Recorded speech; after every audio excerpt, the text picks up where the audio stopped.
बताना कि वैष्णव धर्म के विषय में प्रारंभिक जानकारी हमें किससे मिलती है? हाँ, तो आंसर उपनिषद से मिलती है, उपनिषद से मिलती है। अगला बताइएगा विषय क्वेश्चन है कि वैष्णव धर्म का विकास किस धर्म से हुआ? हाँ, तो आंसर होगा भागवत धर्म से हुआ, बिल्कुल सही है। अगला रुपये बताना कि नारायण के पूजक मूलतः क्या कहलाते हैं? पंचरात्र ना, है ना, आंसर होगा पंचरात्र, है ना, पंचरात्र होगा। अगला बताइएगा विषय क्वेश्चन के वैष्णव धर्म के प्रवर्तक कौन थे? है ना, श्री कृष्ण थे, आंसर में कृष्ण होंगे, बिल्कुल सही है। अगला रुपये बताइएगा क्वेश्चन बोला कि कृष्ण जो थे ये किस कबीले के थे? हाँ, आंसर होगा वृषण, है ना, वृषण कबीले के थे। और अगला बताइएगा विषय क्वेश्चन की कृष्ण का निवास स्थान क्या था? हाँ, तो आंसर का मथुरा था, बिल्कुल सही है। अगर रुपये बताइएगा क्वेश्चन बोला कृष्ण का उल्लेख है सर्वप्रथम किस उपनिषद में देवकी पुत्र तथा अंगिरस के शिष्य के रूप में किया गया है? हाँ, तो आंसर का छांदोग्य उपनिषद में, है ना। तो क्वेश्चन आपसे पूछे कृष्ण का उल्लेख सर्वप्रथम किस उपनिषद में देवकी पुत्र तथा अंगिरस के शिष्य के रूप में किया गया है? आंसर का छांदोग्य उपनिषद में। अगला बताइएगा विषय क्वेश्चन के वासुदेव कृष्ण का सबसे प्रारंभिक उल्लेखनीय अभिलेखनीय उल्लेख जो है किस अभिलेख में पाई गई है? हाँ, तो आंसर का बेसनगर स्तंभ लेख में पाई गई है, बिल्कुल सही है ना। अगला बताइएगा ऐसे क्वेश्चन है, बात बोलना है कि विष्णु के 10 अवतारों को लेके किस पुराण में किया गया है? हाँ, तो आंसर है मत्स्य पुराण में, है ना, विष्णु के 10 अवतारों को लेकर किसमें किया गया है ना, मत्स्य पुराण में किया गया है। अभी बताइएगा क्वेश्चन बोला कि, है ना, अगला बताइएगा गुप्त काल में विष्णु के कौन से अवतार जो है सर्वाधिक प्रसिद्ध था? हाँ, तो आंसर का बराह, है ना, बराह अवतार सर्वाधिक प्रसिद्ध था, बिल्कुल सही है। किस काल में? आंसर गुप्त काल में। अगर रुपये बताना कि वैष्णव धर्म में ईश्वर को प्राप्त करने के लिए सर्वाधिक महत्व किसको दिया गया है? हाँ, तो आंसर है भक्ति को, है ना, भक्ति को दिया गया है। अभी बताना कि भगवान विष्णु को सुदर्शन चक्र में कितनी तिलियां थी? हाँ, तो आंसर होगा 6 तिलियां थी, बिल्कुल सही है। अगर रुपये बताना कि, है ना, रुपये बताना कि विशिष्टाद्वैत मत जो है किस संप्रदाय की है? वैष्णव संप्रदाय की है ना। क्वेश्चन आपसे पूछे कि विशिष्टाद्वैत मत किस संप्रदाय की है ना, वैष्णव संप्रदाय की है। अभी बताइएगा द्वैताद्वैत मत किस संप्रदाय की है? हाँ, सनक संप्रदाय की है, आंसर होगा सनक संप्रदाय की है। अगर रुपये बताइएगा बताना कि द्वैत मत किस संप्रदाय की है? ब्रह्म संप्रदाय, है ना, आंसर होगा ब्रह्म संप्रदाय की है। अभी बताइएगा शुद्धाद्वैत मत किस संप्रदाय की है? रुद्र संप्रदाय की है ना, शुद्धाद्वैत मत किस संप्रदाय की है? आंसर होगा रुद्र संप्रदाय की है। अगर रुपये बताइएगा विशिष्टाद्वैत मत किसने दिया? हाँ, तो आंसर होगा रामानुजाचार्य ने दिया, है ना। अभी बताइएगा द्वैत मत किसने दिया? हाँ, तो आंसर होगा माधवाचार्य या आनंद तीर्थ ने दिया, इस बात क्या रखिएगा, है ना। क्वेश्चन आपसे क्या पूछे यहाँ पर कि द्वैत मत किसने दिया था? माधवाचार्य ने या आनंद तीर्थ ने दिया था। अगर रुपये बताने का शुद्धाद्वैत मत किसने दिया? बल्लभाचार्य, है ना, आंसर होगा बल्लभाचार्य ने दिया। अभी बताइएगा द्वैताद्वैत मत किसने दिया? हाँ, तो आंसर होगा निम्काचार्य ने, है ना। क्वेश्चन आपसे पूछे यहाँ पर कि द्वैताद्वैत मत किसने दिया? तो आंसर होगा निम्बार्क लिया है या निम्काचार्य ने दिया, बिल्कुल सही है। अद्वैत मत किसने दिया? अद्वैत बाद का मत किसने दिया? शंकराचार्य ने, है ना। अद्वैत बाद का मत किसने दिया? है ना, आंसर होगा शंकराचार्य ने दिया।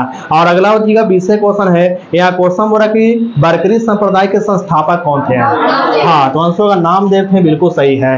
अगर रुपये बताना क्वेश्चन बोला कि श्री वैष्णव संप्रदाय के संस्थापक कौन थे? हाँ, तो आंसर होगा रामानुजाचार्य थे।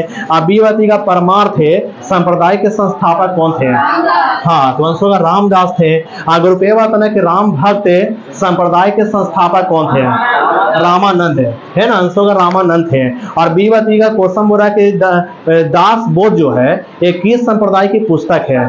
परमार्थ संप्रदाय की, है ना। पूछे आपसे क्वेश्चन कि दास बोध है एक किस संप्रदाय की पुस्तक है? आंसर होगा परमार्थ संप्रदाय की पुस्तक है। अगर रुपये बताना कि अध्यात्म में रामायण किस संप्रदाय की पुस्तक है? राम भक्त है ना, आंसर होगा राम भक्त संप्रदाय की पुस्तक है। अभी बताइएगा क्वेश्चन बोला कि ब्रह्म सूत्र किस संप्रदाय की पुस्तक है? श्री वैष्णव, है ना, आंसर होगा श्री वैष्णव संप्रदाय की पुस्तक है ब्रह्म सूत्र है। अगर रुपये बताना कि अंकुरवाट का मंदिर जो है, अंकुरवाट का मंदिर किसने बनवाया था? हाँ, तो आंसर कंबोडिया के राजा सूर्य वर्मा द्वितीय ने, है ना, सूर्य वर्मा है ना द्वितीय ने जो है अंकुरवाट का मंदिर बनवाया था 1113 से लेकर 1150 से ईस्वी की अवधि बनाया था, बिल्कुल सही है। और अगला बच्चेगा 20वें क्वेश्चन, किसने जो है नाथ संप्रदाय की स्थापना किया था?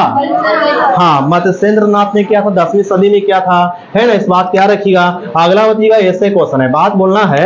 यह क्वेश्चन बोल रहा है कि पल्लव काल में, है ना, शैव धर्म का प्रचार प्रसार किसने किया? हाँ, तो आंसर का नेनारों ने किया था, बिल्कुल सही है। और उस समय जो है पल्लव काल में जो है नेनार की संख्या कितनी बताई है? हाँ, तो आंसर का 63 बताई गई, बिल्कुल सही है। और बताना किलोरा का प्रसिद्ध है कैलाश मंदिर के निर्माण किसने करवाया? हाँ, तो आंसर का राष्ट्रकूटों ने करवाया, बिल्कुल सही है। और अगला बच्चेगा क्वेश्चन बोल रहा है कि पाशुपत संप्रदाय के अनुयायियों को क्या कहा जाता है? हाँ, तो आंसर का पंचार्थिक है ना, बिल्कुल सही है। और बताना है कापाली संप्रदाय के इष्ट देव कौन थे? हाँ, तो आंसर का भैरव थे। और अगला बच्चेगा बताना है कपाली संप्रदाय के प्रमुख केंद्र की कौन सी नामक स्थान थे? हाँ, तो आंसर का श्रीशैल नामक के स्थान थी। और अगला बच्चेगा क्वेश्चन बोल रहा है किस पुराण में, है ना, किस पुराण में शैव संप्रदाय की संख्या 4 बताई गई है? हाँ, तो आंसर का वामन पुराण में, है ना। अगला बच्चेगा क्वेश्चन बोल रहा है कि शैवों का सर्वाधिक प्राचीन संप्रदाय क्या थी? हाँ, तो आंसर का पाशुपत संप्रदाय थी।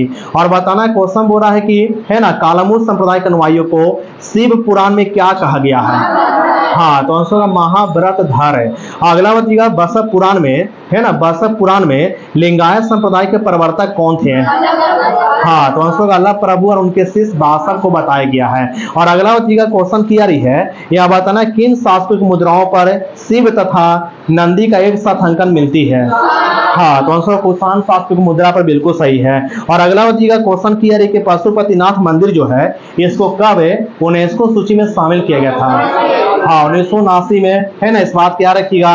और अगला बच्चेगा क्वेश्चन की रही कि, है ना, बच्चेगा पद्म संभव है यानी गुरु रिंपाच की जो 123 फीट ऊंची प्रतिमा है वो कहाँ में है? हाँ, तो आंसर है हिमाचल प्रदेश के, है ना, रेवाल सर झील में, इस बात क्या रखिएगा, थोड़ा धीरे से दीजिएगा। और अगला बच्चेगा क्वेश्चन हो रहा है कि टाबू मठ कहाँ में है? हाँ, हिमाचल प्रदेश में है। अगला बच्चेगा हेमिस मठ कहाँ में है? हाँ, लद्दाख में है। रोमटेक मठ कहाँ में है? हाँ, रोमटेक मठ जो है सिक्किम के गंगटोक में है। और अगला बच्चेगा नाम ड्रालिंग मठ कहाँ में है? हाँ, कर्नाटक के मैसूर ना, है ना, नाम ड्रालिंग मठ कर्नाटक के मैसूर में है। और अगला बच्चेगा क्वेश्चन बोला कि चतुर्थ बौद्ध संधि किनके शासन काल में हुआ? हाँ, कनिष्क के शासन काल में हुआ था। और बताना तीसरी बौद्ध संधि किसके धस्ता में हुआ? हाँ, मोगली पुत्र तीस है ना, तीसरी बौद्ध संधि हुआ था किसके धस्ता में? है ना, मोगली पुत्र तीस के धस्ता में। और बताना कि दूसरी बौद्ध संधि हुआ था किनके शासन काल में? हाँ, कालाशोक के शासन काल में, है ना। दूसरी बौद्ध संधि हुआ किनके शासन काल में? है ना, कालाशोक के शासन काल में। और प्रथम बौद्ध संधि हुआ था किसके धस्ता में? हाँ, महाकश्यप, है ना। प्रथम में बौद्ध संधि हुआ था किसके धस्ता में? है ना, महाकश्यप के धस्ता में। ग्रुपे का बताना कि दूसरी बौद्ध संधि हुआ था किसके धस्ता में? हाँ, सावाकामी, है ना, दूसरी बौद्ध संधि हुआ था सावाकामी के अधस्ता में। ग्रुपे बताना कि प्रथम बौद्ध संधि हुआ था किनके शासन काल में? अजात शत्रु के शासन काल में। और बताना कि तीसरा बौद्ध संधि हुआ था किनके शासन काल में? अशोक के शासन काल में। आंसर होगा अशोक के शासन काल में, बिल्कुल सही है। और अगला बच्चेगा क्वेश्चन बोल रहा है कि, है ना, योग दर्शन के प्रवर्तक कौन थे? हाँ, तो आंसर होगा पतंजलि थे, बिल्कुल सही है। अगला बच्चेगा क्वेश्चन बोल रहा है कि सोतका जो पुरातात्विक स्थल है इसकी खोज किसने किया था? जॉर्ज डेल्स है ना, आंसर होगा जॉर्ज डेल्स ने किया था। और बनमाली खोज किसने किया था? रविंद्र सिंह बिष्ट ने, है ना, बनमाली खोज किया था रविंद्र सिंह बिष्ट ने किया था। और बताइएगा रोपड़ी खोज किसने किया था? यागदत्त शर्मा, है ना, थोड़ा धीरे बोले, यागदत्त शर्मा ने रोपड़ी खोज किया था। और बताइएगा रंगपुरी खोज किसने किया? रंगनाथ राव ने किया था, बिल्कुल सही है। और अगला बताइएगा क्वेश्चन बोल रहा है कि वृक्ष पूजा तथा शिव पूजा के प्रचलन के साथ किस सप्ताह से मिलते हैं? हाँ, तो आंसर होगा सिंधु सप्ताह से मिलते हैं, बिल्कुल सही है। और अगला बताइएगा क्वेश्चन की आ रही है, यह क्वेश्चन बोल रहा है कि प्रथम आंगल मैसूर की अवधि क्या थी? 1767 थी, है ना, 1767 थी, बिल्कुल सही है। और अगला बताइएगा दूसरा आंगल मैसूर की अवधि क्या थी? हाँ, 1780 से लेकर 1784 थी। और बताइएगा तीसरा आंगल मैसूर की अवधि क्या थी? हाँ 1790 से 92 थी, है ना। और बताइएगा क्वेश्चन बोला कि तीसरा अंगल है मैसूर युद्ध है किस गवर्नर के समय हुआ। हाँ तो आंसर होगा लॉर्ड कॉर्नवालिस है ना। और बताइएगा दूसरा अंगल मैसूर युद्ध हुआ किनके समय। हाँ वारेन हेस्टिंग्स, थोड़ा धीरे बोलेंगे, है ना। वारेन हेस्टिंग्स के शासन काल में, है ना। दूसरा अंगल है मैसूर युद्ध हुआ था, बिल्कुल सही है। और चतुर्थ अंगल है मैसूर युद्ध हुआ था किनके समय। हाँ तो आंसर होगा लॉर्ड वेलेस्ली के शासन काल में, बिल्कुल सही है। और अगला बताइएगा क्वेश्चन बोली जा रही खेड़ा के युद्ध कब हुआ था। 1707 में हुआ था, है ना। 1707 हुआ था खेड़ा की युद्ध है, साहू तथा ताराबाई के बीच हुआ था। अब पाल खेड़ा की युद्ध कब हुआ था। हाँ 7 मार्च 1728 को, है ना, पाल खेड़ा युद्ध हुआ था, है ना। निजाम के साथ हुआ था और किसके साथ हुआ था। किसके साथ हुआ था, बाजीराव प्रथम और निजामुल मुल्क के साथ हुआ था, है ना। बाजीराव प्रथम और निजामुल मुल्क के साथ पाल खेड़ा युद्ध हुआ था, 7 मार्च 1728 को हुआ था, बिल्कुल सही है। अगला बताइएगा क्वेश्चन बोला किनके शासनकाल में सरकार तथा परगना के मध्य चकला नामक नई विभाग की स्थापना किया गया था। हाँ शाहजहां के शासनकाल में, बिल्कुल सही है। अगला बताइएगा क्वेश्चन हो रहा है औरंगजेब के शासनकाल में हिंदू मनसबदार की संख्या लगभग कितना थी। हाँ 337 है ना। आंसर होगा 337 थी, बिल्कुल सही है। और अगला बताइएगा क्वेश्चन की यारी बताना है, यहाँ बोल रहा है क्वेश्चन कि साहब बुलंद इकबाल से किनको जानते हैं। हाँ दारा सिकों को, है ना। साहब बुलंद इकबाल के नाम से किनको जानते हैं, है ना। आंसर होगा दारा सिकों को। और अगला बताइएगा सामूगढ़ का युद्ध कब हुआ था। हाँ 29 मई 1658 में, है ना। सामूगढ़ युद्ध हुआ 29 मई 1658 को हुआ था, दारा सिकों और औरंगजेब के बीच हुआ था। और बताइएगा क्वेश्चन हो रहा है कि, है ना, देवराई घाटी युद्ध में उत्तराधिकार के जो अंतिम युद्ध हुआ था वो कब हुआ था। हाँ मार्च 1659 को। आंसर होगा मार्च 1659 को हुआ था। और बताइएगा धर्मट युद्ध है, धर्मट युद्ध कब हुआ था। हाँ 15 अप्रैल 1658 को हुआ था, दारा सिकों और औरंगजेब के बीच हुआ था, इस बात क्या रखिएगा, ठीक ना। अगला बताइएगा क्वेश्चन हो रहा है किसने जो है ना, सरे अकबर के नाम से उपनिषद का अनुवाद किया था। हाँ तो आंसर का दारा सिकों ने किया था, बिल्कुल सही है। और अगला बताइएगा क्वेश्चन हो रहा है किसने जो है दारुल बक्का नामक कॉलेज की मरम्मत करवाया था। हाँ शाहजहां ने करवाया था, इस बात क्या रखिएगा, ठीक ना। कि इनके समय को चित्रकला का स्वर्ण काल कहते हैं। हाँ तो आंसर का जहांगीर के समय को, बिल्कुल सही है। अगला बताइएगा क्वेश्चन की आ रही है, यह क्वेश्चन बोला किसने जो है दो प्रकार का आवेशों को धनात्मक आवेश तथा ऋणात्मक आवेश नाम दिया था। बेंजामिन फ्रैंकलिन, है ना। आंसर का बेंजामिन फ्रैंकलिन है, बिल्कुल सही है। और अगला बताइएगा क्वेश्चन बोला कि विपरीत प्रकार का आवेश परस्पर क्या करते हैं। आकर्षित है ना, आकर्षित करते हैं, इस बात क्या रखिएगा।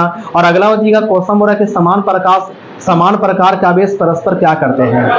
हाँ तो आंसर का प्रतिकर्षित करते हैं। अगला बताइएगा क्वेश्चन बोला कि वस्तु का आवेशन जो है किसके हस्तांतरण के फलस्वरूप होती है। हाँ तो आंसर इलेक्ट्रॉन के हस्तांतरण के फलस्वरूप होती है। और अगला बताइएगा क्वेश्चन बोल रहा है कि जिन पदार्थों से होकर विद्युत आवेश सरलता से प्रवाहित होती है उन्हें क्या कहते हैं। हाँ उन्हें चालक कहते हैं। और तड़ी चालक का आविष्कार किसने किया था। हाँ तो आंसर है बेंजामिन फ्रैंकलिन ने किया था। और अगला बताइएगा वोल्टेज सेल का आविष्कार किसने किया था। एलेजांड्रो वोल्टा ने, है ना, 1799 में किया था, बिल्कुल सही है। अब विद्युत धारिता का एसआई मात्रा क्या होती है ना, फैराड है ना। आंसर क्या होगा, फैराड होती है, बिल्कुल सही है। अब विद्युत विभव का एसआई मात्रा क्या होती है। हाँ तो आंसर है वोल्ट होती है। और अगला बताइएगा विद्युत विभव है ना कैसी राशि है, अदिश है। आंसर में अदिश होगा, इस बात क्या रखिएगा। अब विभवांतर कैसी राशि है, अदिश होगा। विभवांतर कैसी राशि है ना, अदिश राशि है। और अगला बताइएगा क्वेश्चन नंबर एक कूलम में धनात्मक आवेश को विद्युत क्षेत्र में एक बिंदु से दूसरे बिंदु तक ले जाने में किए गए कार्य को उन बिंदुओं के मध्य क्या कहते हैं, विभवांतर कहते हैं, है ना। अंशों का विभवांतर कहते हैं, है ना। अब विभवांतर का मात्रा क्या है ना, वोल्ट है, बिल्कुल सही है। और अगला होतीगा क्वेश्चन बोल रहा है, यहाँ क्वेश्चन बोल रहा है कि अबिंदुकता रोग जो होती है, अबिंदुकता यानी एस्टिग्मेटिज्म जो बीमारी होती है उसके निवारण के लिए किस लेंस का उपयोग करते हैं। हाँ तो अंशों का बेलनाकार लेंस का यानी सिलेंड्रिकल लेंस का इस्तेमाल करते हैं, बिल्कुल सही है। और अगला होतीगा क्वेश्चन बोल रहा है, जब आंख में धूल जाती है तो उसका कौन सी भाग जो है, कौन सी अंग जो है सूज जाती है और लाल हो जाती है। हाँ नेत्र सलेस्मा, है ना। अंशों का नेत्र सलेस्मा, बिल्कुल सही है ना। अगला होतीगा क्वेश्चन बोल रहा है कि आंख रंग से मतलब जो है किसके रंग से है। आइरिस के रंग से है ना। आंख के रंग का मतलब जो किसके रंग से है, आइरिस के रंग से, बिल्कुल सही है। और अगला बताइएगा क्वेश्चन क्वेरी है, यहाँ क्वेश्चन क्वेरी बताना कि प्रकाश संबंधी ऐसी घटना जो अनुदैर्घ्य तरंग तथा अनुप्रस्थ तरंग में अंतर स्पष्ट करती उसे क्या कहते हैं। उसे ध्रुवन कहते हैं, धीरे थोड़ा, उसे ध्रुवन कहते हैं, इस बात क्या रखिएगा, ठीक ना। और अगला बताइएगा क्वेश्चन रखे रंगीन टेलीविजन में किस तरंग किनके रंगों का उपयोग करते हैं। हाँ, तो आंसर होगा लाल, हरा और नीला प्रकाश क्या है ना, नीला प्रकाश क्या इन रंगों का प्रयोग करते हैं, बिल्कुल सही है। और अगला बताइएगा क्वेश्चन बोला कि प्रकाश तरंगों का प्रकाशीय प्रभाव केवल किस कारण होती है।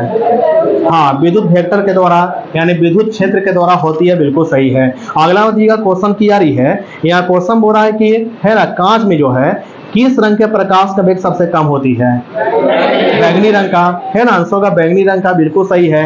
अगला बताइएगा क्वेश्चन की आ रही है, बताना कि हीरा का चमकना किसका उदाहरण है। हाँ, तो आंसर का पूर्ण आंतरिक परिवर्तन का उदाहरण है, बिल्कुल सही है। अगला बताइएगा 20वें क्वेश्चन के प्रकाश विद्युत प्रभाव के आविष्कारक कौन थे। आइंस्टीन थे, है ना, आंसर में आइंस्टीन थे, बिल्कुल सही है। अगला बताइएगा क्वेश्चन की आ रही है, यहाँ क्वेश्चन बोल रहा है कि आवर्त सारणी के आविष्कारक कौन थे। हाँ, मेंडलीव थे। आवर्त सारणी के आविष्कार किसने किया था, है ना, मेंडलीव ने किया था, बिल्कुल सही है।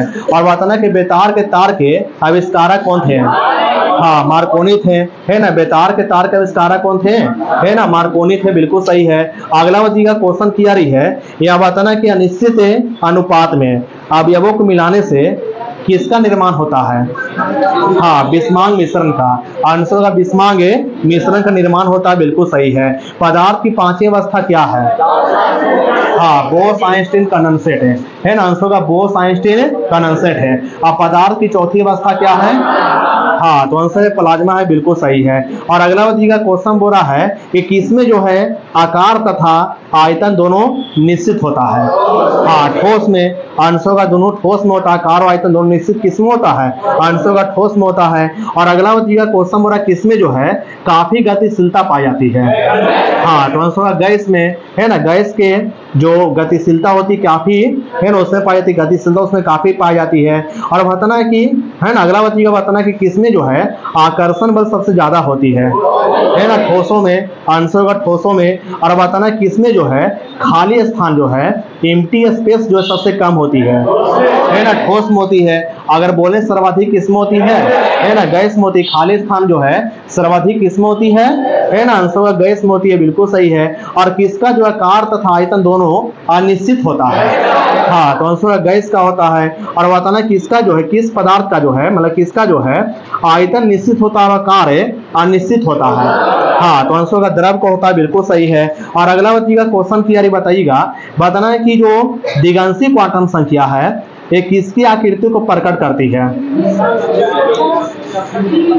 इलेक्ट्रॉन कक्षा के त्रिविमीय आकृति को, इलेक्ट्रॉन कक्षा के त्रिविमीय आकृति को प्रकट करती है दिगंशी क्वांटम संख्या। और बताना कि चुंबकीय क्वांटम संख्या जो चुंबकीय क्वांटम संख्या जो किसको प्रदर्शित करती है, उप ऊर्जा स्तर के कक्षा को, है ना, उप ऊर्जा स्तर के कक्षा को यानी ऑर्बिटल्स को प्रदर्शित करती, इस बात क्या रखिएगा, ठीक ना। और अगला बताइएगा क्वेश्चन बोल रहा है कि जो चक्रण क्वांटम संख्या है ना, ये जो क्या करती है इलेक्ट्रॉन के चक्रण की दिशा को प्रदर्शित करती है ना। चक्रण क्वांटम संख्या जो इलेक्ट्रॉन के चक्रण के दिशा को प्रदर्शित करती है। और अगला बताइएगा क्वेश्चन बोला किसने जो है चौथी क्वांटम संख्या की उपस्थिति का प्रतिपादन किया था। तो आंसर होगा जॉर्ज उहलेनबेक ने और सैमुअल गॉटस्मिट ने, है ना, जॉर्ज उहलेनबेक ने और सैमुअल है ना गॉटस्मिट ने जो है चौथी क्वांटम संख्या की उपस्थिति का पता किया था या प्रतिपादन किया था। अगला बताइएगा क्वेश्चन बोला क्वांटम में यांत्रिकी का मूल समीकरण किसने दिया। हाँ, तो आंसर का श्रोडिंगर ने दिया था, बिल्कुल सही है।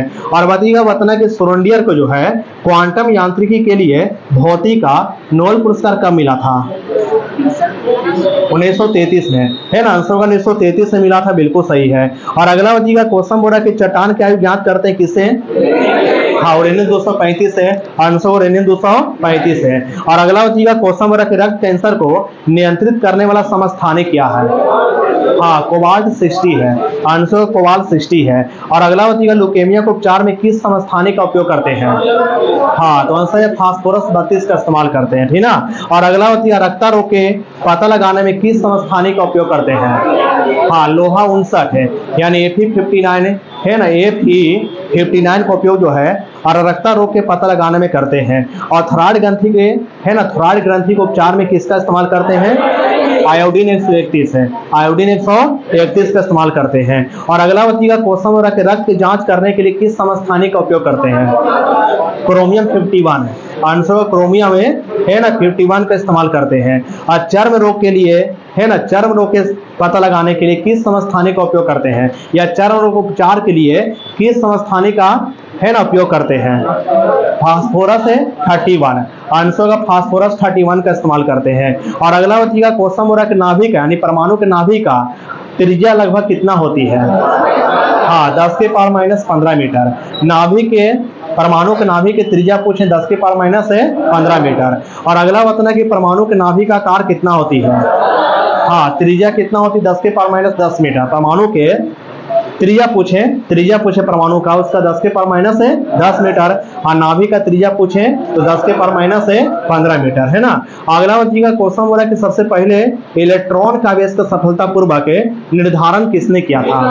हाँ, तो आंसर का मिल्टन ने किया था, है ना। आपसे क्वेश्चन पूछेगा सबसे पहले जो है इलेक्ट्रॉन का आवेश का सफलतापूर्वक निर्धारण किसने किया था? आंसर क्या देंगे? है ना, मिल्टन ने किया था। किस विधि के द्वारा किया था?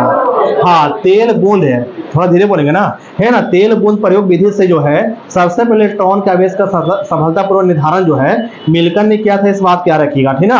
अगला बताइएगा कोसम और इलेक्ट्रॉन की तरंग प्रकृति खोज किसने किया? हाँ, डी ब्रोगली ने, आंसर का डी ब्रोगली ने किया था, बिल्कुल सही है। और अगला बताइएगा पॉजिट्रॉन की खोज करता कौन थे? एंडरसन थे, है ना। पॉजिट्रॉन की खोज किसने किया था? है ना, एंडरसन ने किया था, बिल्कुल सही है।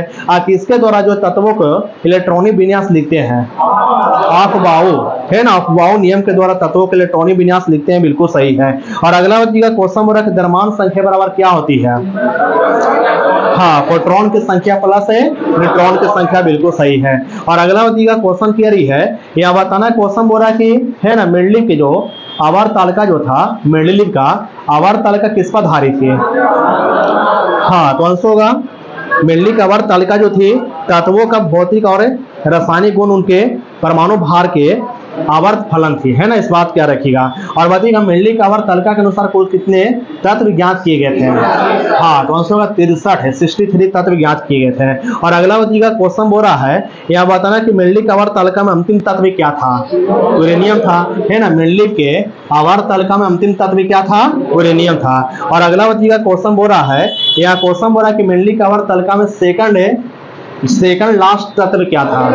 हाँ, तो आंसर का थोरियम था, बिल्कुल सही है। और अगला बताइएगा मेंडलीव का आवर्त तालिका जो था किस पत्रिका में प्रकाशित हुआ था? हाँ, तो आंसर का जर्मन जनरल है ना, जर्मन जनरल पत्रिका में प्रकाशित हुआ था 1872 में, है ना, 1872 में प्रकाशित हुआ था, बिल्कुल सही है। और अगला बताइएगा क्वेश्चन क्लियर है, यहाँ क्वेश्चन बोल रहा है कि किसने जो है तत्वों के समूह में है ना व्यवस्थित करने का प्रयास किया था? किस वैज्ञानिकों ने भी? डोबे राइनर ने और न्यूलैंड्स ने भी, है ना। आंसर को डोबे राइनर ने भी है और न्यूलैंड्स ने भी जो है तत्वों के समूहों को व्यवस्थित करने का प्रयास किया था। अगर रुपये त्रिकला किसने दिया? हाँ, डोबे राइनर ने, है ना। आंसर को डोबे राइनर ने। और अगला बताइएगा क्वेश्चन बोला कि डोबे राइनर ने जो है या डोबे राइनर के अनुसार जो है कितने तत्व ज्ञात किए गए थे? हाँ, 21, आंसर का 21 एलिमेंट्स ज्ञात किए गए थे। और अगला बताइएगा क्वेश्चन बोला कि अष्टक नियम किसने दिया? है ना, न्यूलैंड्स ने दिया, आंसर का न्यूलैंड्स ने दिया। और न्यूलैंड्स के अष्टक नियम के अनुसार कुल कितने तत्व ज्ञात किए गए थे? हाँ, तो आंसर का 56 तत्व ज्ञात किए गए थे। और न्यूलैंड्स का अष्टक नियम के अनुसार 56वां तत्व क्या था? हाँ, तो आंसर का थोरियम था, बिल्कुल सही है। और अगला बताइएगा न्यूलैंड्स का अष्टक नियम जो था वो केवल किस तत्व तक लागू होती थी? हाँ, तो आंसर कैल्शियम तक लागू होती थी। अगला बताइएगा क्वेश्चन बोला कि आधुनिक आवर्त सारणी का नियम किसने दिया? हाँ, तो आंसर का मोसले ने दिया। अब मोसले के वर्तमान आवर्त सारणी में कितने एलिमेंट्स है? हाँ, तो आंसर 118 एलिमेंट्स है, बिल्कुल सही है। अगला बताइएगा क्वेश्चन क्लियर है, यह क्वेश्चन बोला बताना है कि जो विटामिन ए है इसके आविष्कारक कौन थे? हाँ, मैकुलन थे, है ना। विटामिन ए का आविष्कार किया था मैकुलन ने, है ना। विटामिन सी का आविष्कार किसने किया? ओलकट ने किया। विटामिन बी का आविष्कार किसने किया? मैकुलन ने किया। विटामिन बी का आविष्कार मैकुलन ने किया। विटामिन डी का आविष्कार हॉपकिन ने किया, है ना। विटामिन डी का आविष्कार हॉपकिंस ने किया। और विटामिन का आविष्कार किसने किया? है ना, फंक ने किया। बताइएगा, वृत्ताकार पथ के चारों किरणों की गति जो है किस प्रकार की गति को धारण है? हाँ, तो आंसर होगा समान चालिया, है ना, समान चाल एवं परिवर्ती गति का उदाहरण या वेग का उदाहरण है। अगला बताइएगा, 20 क्वेश्चन की जब वाष्प दाब वायुमंडलीय दाब के बराबर होती है तो द्रव पर क्या प्रभाव पड़ता है? हाँ, तो अंशों का द्रव उबलने लगता है, बिल्कुल सही है। अब रुपये बताइएगा, समुद्र के लहरों में किस प्रकार की ऊर्जा भंडारित होती है? हाँ, तो सही आंसर है। तो आंसर होगा द्रव चलित ऊर्जा होगा, गति ऊर्जा होगा और गुरुत्वीय स्थिति ऊर्जा होगा, बिल्कुल सही है। अब बी बताइएगा, लौह चुंबकीय पदार्थ किस तापमान पर अनुचुंबकीय हो जाती है? हाँ, क्यूरी तापमान पर, है ना, उसे क्यूरी तापमान कहते हैं, बिल्कुल सही है। अगर रुपये बताइएगा, बताना किसी संगीत समारोह की छतें साधारणता जो है वक्राकार क्यों होती है? हाँ, क्योंकि वे जो है शोर का अवशोषण करती है, बिल्कुल सही है।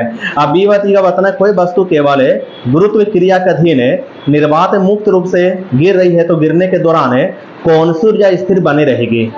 हाँ, तो अंशों का कुल आंतरिक ऊर्जा स्थिर बनी रहेगी, बिल्कुल सही है। अगर रुपये बताइएगा, बताना कि चंद्रशेखर सीमा का प्रतिपादन किसने किया? हाँ, तो अंशों का एस चंद्रशेखर ने किया, बिल्कुल सही है। अब बी बताइएगा, क्वेश्चन हो रहा है, एस चंद्रशेखर को चंद्रशेखर सीमा की गणना, तारों की उत्पत्ति तथा उनकी संरचना तथा कृष्ण छिद्र संबंधी शोध के लिए कब भौतिक क्षेत्र में नोबेल पुरस्कार मिला था? हाँ, तो आंसर 1983 को मिला था, है ना, इस बात क्या रखिएगा। अगर रुपये बताइएगा, क्वेश्चन हो रहा है, किस भारतीय वैज्ञानिक को प्रकाश के परिकिरण की व्याख्या तथा रमन प्रभावी खोज के लिए नोबेल पुरस्कार दिया गया? हाँ, तो आंसर चंद्रशेखर वेंकट रमन को, बिल्कुल सही है। अगला बताइएगा, 20 क्वेश्चन है, कोई कार एक समान चाल से गतिमान है परंतु उसका संवेग परिवर्तन हो रहा है तो उस कार का पथ कैसा होगा? हाँ, तो आंसर का दीर्घ वृत्ताकार होगा, बिल्कुल सही है।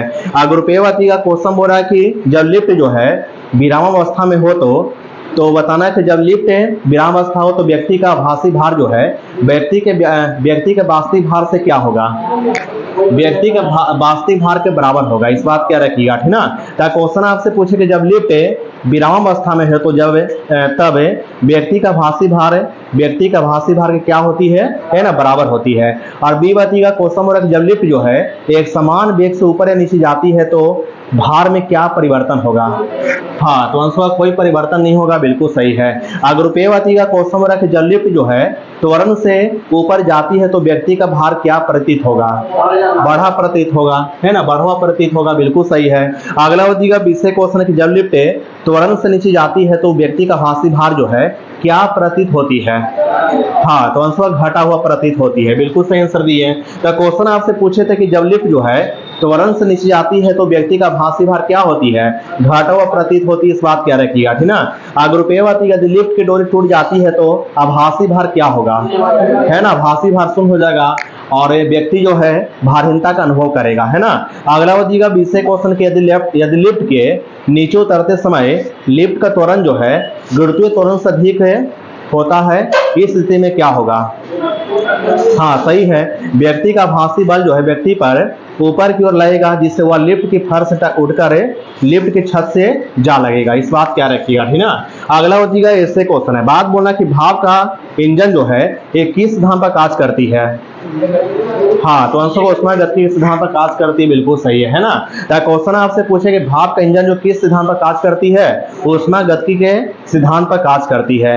अब बी बताइएगा, बताना कि रॉकेट प्रक्षेपण जो है ये किसके सिद्धांत पर कार्य करती है? हाँ, तो आंसर न्यूटन के तीसरा गति के नियम पर कार्य करती है। अगर रुपये बताइएगा, वायुयान जो है ये किसके सिद्धांत पर कार्य करती है? हाँ, तो आंसर का बर्नौली के तरल गति विज्ञान सिद्धांत पर कार्य करती है ना। तो क्वेश्चन आपसे पूछे कि वायुयान जो है एक किसके सिद्धांत पर कार्य करती है? तो आंसर का बर्नौली के तरल गतिमान गति विज्ञान सिद्धांत पर कार्य करती है। अब बी बताइएगा, क्वेश्चन हो रहा है कि विद्युत जनरेटर जो है एक किसके सिद्धांत पर कार्य करती है? हाँ, तो आंसर का विद्युत चुम्बकीय प्रेरण है ना, विद्युत चुम्बकीय प्रेरण सिद्धांत पर कार्य करती, बिल्कुल सही है। अगर रुपये बताइएगा, क्वेश्चन हो रहा है कि रेडियो तथा दूरदर्शन जो है रेडियो और दूरदर्शन जो है एक किसके सिद्धांत पर आधारित होती है? विद्युत चुम्बकीय संचरण, है ना, अंशों का विद्युत चुम्बकीय संचरण सिद्धांत पर आधारित होती है ना। अगला वो दिया 20 क्वेश्चन है कि सोनार जो है एक किसके सिद्धांत पर कार्य करती है। हाँ, प्रसरल तरंगों के परावर्तन सिद्धांत पर आधारित होती है, कार्य करती है। अग्रुपेय का बताना कि प्रकाशित तंतु जो है एक किसके सिद्धांत पर आधारित होती है। हाँ, तो अंशों का प्रकाश के पूर्ण आंतरिक परावर्तन सिद्धांत पर आधारित होती है। अभिवाती का बताना कि फोटो सेल किसके सिद्धांत पर आधारित होती है। हाँ, तो अंशों का प्रकाश वैद्युत प्रभाव पर आधारित होती है। अग्रुपेयवाती का नाभिक रिएक्टर जो है एक किसके सिद्धांत पर आधारित होती है। हाँ, तो अंशों का नियंत्रित नाभिकीय विखंडन सिद्धांत पर आधारित होती है। अगला वो दिया 20 क्वेश्चन के इलेक्ट्रॉन माइक्रोस्कोप किसके सिद्धांत पर आधारित होती है। हाँ, तो अंशों के इलेक्ट्रॉन के तरंग प्रकृति सिद्धांत पर आधारित होती है। अगला वो दिया ऐसे क्वेश्चन के राष्ट्रीय भौतिकी प्रयोगशाला कहाँ में है। हाँ, तो अंशों का नई दिल्ली में है ना। अगला वो दिया 20 क्वेश्चन के भारतीय तकनीकी अनुसंधान संस्थान कहाँ में है। हाँ, तो अंशों का उत्तर प्रदेश के लखनऊ शहर में है। अग्रुपेयवाती का भारतीय सर्वेक्षण विभाग कहाँ में है। हाँ, देहरादून में है ना, उत्तराखंड के देहरादून में, बिल्कुल सही आंसर दिए। अभिवाती का राष्ट्रीय धातु विज्ञान प्रयोगशाला कहाँ में है। हाँ, तो अंशों का झारखंड के जमशेदपुर में, बिल्कुल सही आंसर दिए। अग्रुपेयवाती का बताना कि राष्ट्रीय धातु विज्ञान प्रयोगशाला कहाँ में है ना, पूछे थे, है ना, झारखंड के जमशेदपुर में है। अग्रुपेयवाती का इंडियन सिक्योरिटी प्रेस कहाँ में है। हाँ, तो अंशों का महाराष्ट्र के नासिक में है ना, आंसर क्या दिए, महाराष्ट्र के, है ना, नासिक में है। अगला वजीका 20 क्वेश्चन के राष्ट्रीय रासायनिक प्रयोगशाला कहाँ में है। हाँ, तो आंसर है महाराष्ट्र के पुणे में है। अग्रुपेयवाती का भाभा परमाणु अनुसंधान संस्थान कहाँ में है। हाँ, ट्राम्बे में है ना, महाराष्ट्र के ट्राम्बे में है। अगला वजीका 20 क्वेश्चन केंद्रीय यांत्रिक, है ना, केंद्रीय यांत्रिक इंजीनियरिंग अनुसंधान संस्थान कहाँ में है। हाँ, तो अंशों का पश्चिम बंगाल के दुर्गापुर में, है ना, अंशों का पश्चिम बंगाल के दुर्गापुर में है। अग्रुपेयवाती का कोसम बोरा के केंद्रीय नमक तथा समुद्री रसायन अनुसंधान संस्थान कहाँ में है। हाँ, तो आंसर गुजरात के भावनगर में है। अगला वजीका 20 क्वेश्चन के भारत इलेक्ट्रॉनिक्स लिमिटेड कहाँ में है। हाँ, कर्नाटक के बेंगलुरु ना, है ना, आंसर होगा कर्नाटक के बेंगलुरु में है। अग्रुपेयवाती की राष्ट्रीय वैमानिकी प्रयोगशाला कहाँ में है। हाँ, कर्नाटक के बेंगलुरु में, है ना, पूछे आपसे क्वेश्चन के राष्ट्रीय वैमानिकी प्रयोगशाला कहाँ में है ना, आंसर का बेंगलुरु में है। अभिवाती का रमन अनुसंधान संस्थान कहाँ में है। हाँ, बेंगलुरु में है, कर्नाटक के बेंगलुरु में है। अग्रुपेयवाती की राष्ट्रीय समुद्र विज्ञान संस्थान कहाँ में है। हाँ, गोवा के पणजी में। इस बात क्या रखिएगा, ठीक ना, तो क्वेश्चन आपसे पूछे कि राष्ट्रीय समुद्र विज्ञान संस्थान कहाँ में, तो आंसर देंगे गोवा के, है ना, पणजी शहर में है। अभिवाती का भारतीय मौसम विज्ञान तथा अनुसंधान संस्थान कहाँ में है। हाँ, दिल्ली में है ना, अंशों का दिल्ली में, बिल्कुल सही है। अग्रुपेयवाती का कोसमोरा के राष्ट्रीय, मतलब भारतीय राष्ट्रीय राजमार्ग प्राधिकरण की मुख्यालय कहाँ में है। हाँ, तो आंसर में दिल्ली होगा, है ना, इस बात क्या रखिएगा। और बीवाती का कोसमोरा केंद्रीय ईंधन अनुसंधान संस्थान कहाँ में है। हाँ, तो आंसर है झारखंड के जादूगोड़ा में है। अग्रुपेयवाती का कोसमोरा के राष्ट्रीय धातु विज्ञान प्रयोगशाला कहाँ में है। हाँ, झारखंड के जमशेदपुर में, बिल्कुल सही आंसर दिए। अगला वजीका 20 क्वेश्चन के इंडियन इंस्टीट्यूट ऑफ जियोमैग्नेटिज्म कहाँ में है। हाँ, महाराष्ट्र के मुंबई में है ना। पूछे आपसे क्वेश्चन, क्या पूछे आपसे क्वेश्चन, पूछे कि टाटा इंस्टीट्यूट ऑफ है ना, टाटा इंस्टीट्यूट क्या था, इंडियन इंस्टीट्यूट ऑफ जियोमैग्नेटिज्म कहाँ है, तो आंसर दिए महाराष्ट्र के मुंबई में है। अग्रुपेयवाती का Tata institute of fundamental research कहाँ में है। हाँ, मुंबई में है ना, बिल्कुल सही आंसर दिए। अगला वजीका 20 क्वेश्चन के विद्युत मोटर जो है ये रूपांतरण करती है किस ऊर्जा और किस ऊर्जा में। हाँ, तो अंशों का विद्युत ऊर्जा को, हाँ, विद्युत मोटर पूछे विद्युत ऊर्जा को यांत्रिक ऊर्जा में करती, बिल्कुल सही है। अग्रुपेयवाती का लाउड स्पीकर जो है ऊर्जा का रूपांतरण किसमें करती है। हाँ, तो अंशों का विद्युत ऊर्जा को ध्वनि ऊर्जा में करती है ना, लाउड स्पीकर जो विद्युत ऊर्जा को ध्वनि ऊर्जा में रूपांतरण करती है। अभिवाती का कोसमोरा के डायनेमो जो है ऊर्जा का रूपांतरण किसमें करती है। हाँ, तो अंशों का यांत्रिक ऊर्जा को विद्युत ऊर्जा में करती है। अग्रुपेयवाती का कोसमोरा के विद्युत बल्ब जो है ऊर्जा का रूपांतरण किसमें करती है। हाँ, तो अंश विद्युत ऊर्जा को, है ना, उसमें ऊर्जा में करती है, प्रकाश ऊर्जा में करती है। अगला वजीका 20 क्वेश्चन है, बताना कि वाष्प इंजन जो है ऊर्जा का रूपांतरण किसमें करती है। ऊष्मीय ऊर्जा को गति ऊर्जा में, है ना। आंसर को ऊष्मीय ऊर्जा को गतिज ऊर्जा में करती, इस बात क्या रखिएगा, है ना। अग्रुपेयवती का विद्युत सेल जो है ऊर्जा का रूपांतरण किसमें करती है? हाँ, तो आंसर होगा रासायनिक ऊर्जा को विद्युत ऊर्जा में करती है। अब बी बतिका कोसम बोरा की सितार जो है ऊर्जा का रूपांतरण किसमें करती है? हाँ, तो आंसर होगा यांत्रिक ऊर्जा का ध्वनि ऊर्जा में करती है। अग्रुपेयवती का विद्युत चुंबक जो है ऊर्जा का रूपांतरण किसमें करती है? हाँ, विद्युत ऊर्जा को चुंबकीय ऊर्जा में, है ना। विद्युत चुंबक जो है ये विद्युत ऊर्जा को चुंबकीय ऊर्जा में रूपांतरित करती है। अगला बतिका 20 क्वेश्चन की टरबाइन जो है ऊर्जा का रूपांतरण किसमें करती है? हाँ, तो आंसर यांत्रिक ऊर्जा को विद्युत ऊर्जा में करती है, बिल्कुल सही है। अग्रुपेयवती का कोसम बोरा की बिजली का पंखा जो है ना, बिजली का पंखा ऊर्जा का रूपांतरण किसमें करती है? हाँ, तो आंसर होगा विद्युत ऊर्जा को यांत्रिक ऊर्जा में करती है। अगला बतिका 20 क्वेश्चन के माइक्रोफोन है ऊर्जा का रूपांतरण किसमें करती है? हाँ, तो आंसर होगा विद्युत ऊर्जा को ध्वनि ऊर्जा में करती है। अग्रुपेयवती का विद्युत जनित्र है ना, विद्युत जनित्र ऊर्जा का रूपांतरण किसमें करती है? हाँ, तो आंसर होगा यांत्रिक ऊर्जा को विद्युत ऊर्जा में करती है। अगला बतिका 20 क्वेश्चन के विद्युत अपघटन जो है ये ऊर्जा का रूपांतरण किसमें करती है? हाँ, विद्युत ऊर्जा को रासायनिक ऊर्जा में करती है ना, विद्युत ऊर्जा को रासायनिक ऊर्जा में करती है, बिल्कुल सही है। अग्रुपेयवती का कोसम बोरा के जलता हुआ कोयला जो है, जलता हुआ कोयला ऊर्जा का रूपांतरण किसमें करती है? हाँ, तो आंसर होगा रासायनिक ऊर्जा को ऊष्मीय ऊर्जा में, है ना। रासायनिक ऊर्जा को ऊष्मीय ऊर्जा में करती, जलता हुआ कोयला ऊर्जा का रूपांतरण करती है। अगला बतिका 20 क्वेश्चन के दंत चिकित्सा के किस दर्पण का प्रयोग करते हैं? हाँ, सिंपल क्वेश्चन था। आंसर का अवतल दर्पण का इस्तेमाल करते हैं। बतिका भारत में मीट्रिक प्रणाली का शुरुआत कब हुआ था? हाँ, 1957 में, है ना, 1957 को हुआ था, बिल्कुल सही है। अगला बतिका 20 क्वेश्चन इंदिरा गांधी आणविक अनुसंधान केंद्र किस राज्य में है?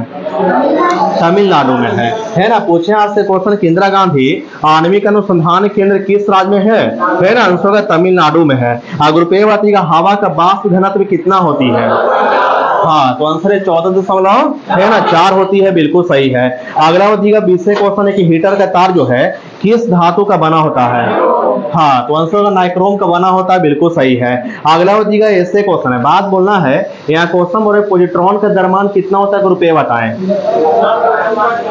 हाँ, 9.108 × 10⁻³ kg, है ना। आपसे पूछे क्वेश्चन के पॉजिट्रॉन का द्रव्यमान क्या होती है? 9.108 × 10⁻31 kg होती, सिंपल क्वेश्चन था। अगला बतिका 20 क्वेश्चन है। यहाँ क्वेश्चन की है कि साइक्लोट्रॉन जो है, साइक्लोट्रॉन को त्वरित करने वाला अणु कौन सा है? प्रोटॉन है ना। आंसर प्रोटॉन होगा, बिल्कुल सही है। अग्रुपेयवती का क्वेश्चन किया है कि सुनिएगा, चलती बस के अचानक रुकने से यात्री जो है आगे की ओर क्यों झुक जाते हैं? हाँ, तो आंसर होगा जड़त्व के कारण, है ना। सिंपल क्वेश्चन, आंसर क्या होगा? जड़त्व के कारण। अभी बची का क्वेश्चन रख नरोरा परमाणु विद्युत केंद्र की स्थापना कब की गया था? हाँ, 1991 को, है ना। आंसर को 1991 किया गया था, बिल्कुल सही है ना। तो आपसे क्वेश्चन पूछे कि नरोरा परमाणु ऊर्जा केंद्र की स्थापना कब हुआ? 1991 को हुआ था। अग्रुपेयवती ने काकरापारा परमाणु ऊर्जा केंद्र की स्थापना कब हुआ था? हाँ, तो आंसर को 1993 को, है ना। काकरापारा परमाणु अनुसंधान केंद्र की स्थापना कब हुआ? 1993 को हुआ था। अभी बची का क्वेश्चन बोला कैगा परमाणु ऊर्जा केंद्र की स्थापना कब हुआ था? हाँ, तो आंसर 1999 को, है ना। 1999 होगा, बिल्कुल सही है। अग्रुपेयवती का क्वेश्चन बोला का शुद्ध जल जो है एक ऐसे पदार्थ है, चालक पदार्थ ना है ना, चालक है ना, विद्युत का सुचालक ना होगा, इस बात क्या रखिएगा। अगला बतिका 20 क्वेश्चन है, बी बता देंगे, सुनिएगा। यहाँ क्वेश्चन करा, बी बताएंगे, बताना कि फ्लेमिंग के दाएं हस्त के नियम में जो है अंगूठा क्या किसकी दिशा को बताती है? हाँ, चालक की दिशा को। फ्लेमिंग के दाएं हस्त के नियम में जो है अंगूठा किसको बताती है? तो आंसर होगा चालक की दिशा को बताती है। बताइएगा फ्लेमिंग के दाएं हस्त के नियम में जो तर्जनी जो है, तर्जनी एक किसको बताती है? हाँ, तो आंसर होगा विद्युत चुंबकीय को ना, मतलब चुंबकीय क्षेत्र को, है ना। चुंबकीय क्षेत्र की दिशा को दर्शाती है, बताती है। अब बताना कि फ्लेमिंग के दाएं हस्त के नियम जो मध्यमा है, ये मध्यमा एक किसकी दिशा को बताती है? हाँ, तो अंशों का प्रेरित धारा की दिशा को, है ना, अंशों का प्रेरित धारा को दिशा को बताती है, बिल्कुल सही है। और अगला बताइएगा क्वेश्चन हो रहा है कि फ्लेमिंग के बाएं हस्त के नियम में, है ना, फ्लेमिंग के बाएं हस्त के नियम में जो है ये अंगूठा जो किसकी दिशा को बताती है? हाँ, तो अंशों का बल की दिशा को बताती है ना, बल की ओर या बल की दिशा की ओर संकेत करती है। और अगला बताइएगा 20वें क्वेश्चन के फ्लेमिंग के बाएं हस्त के नियम में जो है ये तर्जनी किसकी दिशा को बताती है? हाँ, तो अंशों का चुंबकीय क्षेत्र की दिशा को, है ना, चुंबकीय क्षेत्र की दिशा को दर्शाती है, बिल्कुल सही है। अगर रुपये बताइएगा क्वेश्चन हो रहा है कि फ्लेमिंग के बाएं हस्त के नियम में ये मध्यमा जो है किसकी दिशा को बताती है? हाँ, तो अंशों का विद्युत धारा की दिशा को, है ना, फ्लेमिंग के बाएं हस्त के नियम में मध्यमा जो है किसकी दिशा को बताती है? तो अंशों का विद्युत धारा की दिशा को बताती है, इस बात क्या रखिएगा।